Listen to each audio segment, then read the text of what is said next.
Hello everybody, my name is Harrison and today I gave Nahida 2000 Elemental Mastery. It's a bit overkill, but it doesn't matter. What happens when you give 2000 Elemental Mastery to Nahida? This isn't going to be a meta showcase. I just kind of want to be ridiculous with the Elemental Mastery stat for Nahida. And we needed to go to this domain because this domain gives all party members Elemental Mastery increase based on 10% of the entire party's combined Elemental Mastery. And that is going to be very important for how we're going to build our team. If you're coming from my last video, I still have my Bloom Nilo team. I didn't feel like taking it off because I absolutely love this team. But if you're familiar with those builds from that video, by the way, check it out if you want like a practical Bloom team, probably the best team in Genshin Impact. Alright, so let me show you how we change the builds, the before and after we get all these effects to give us Elemental Mastery. First of all, because I want as much Bloom damage as possible, I did not change Nailu. She is still at as much HP as freaking possible right here. But her weapon is going to be significant in giving the whole team Elemental Mastery. That is why we have her on a triple HP build. Okumi though, we had to switch her to Deep Wood of Memories and give her all the Elemental Mastery pieces that we have in order for her to have 819 Elemental Mastery. Yelan, we switched Yelan to LG of the End so that way she can give 100 Elemental Mastery to everybody on the team, including Nahida. And then the only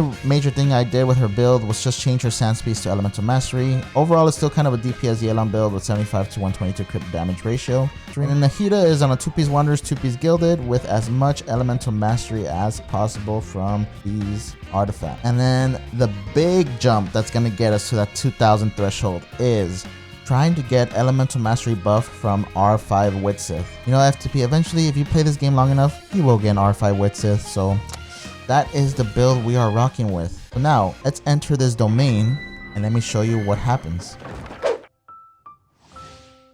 Once again, here is our starting Elemental Masters. We have 40 on Nailu, 819 on Kokomi, 508 on Yelan, and 984 on Nahida. Once we get the Leyline buff, we jump to 275, 1054, 743, and 1219 Elemental Mastery. So with the Leyline buff, we are receiving a 235 Elemental Mastery boost with all my characters. And now the first step is to do the elemental skill for Nailu and get the buff from her weapon.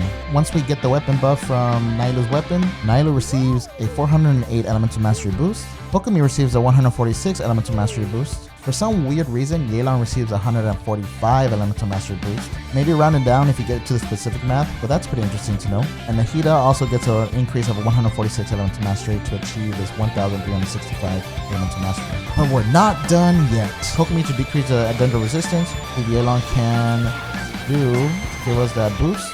Not everybody gets an increase of 100. And the last thing is to get the 25% Elemental Mastery increase when we have Nahida's burst up. Hopefully we're able to get her buff. We were not able to achieve the Witsith buff that we wanted for Elemental Mastery, but we have to try again.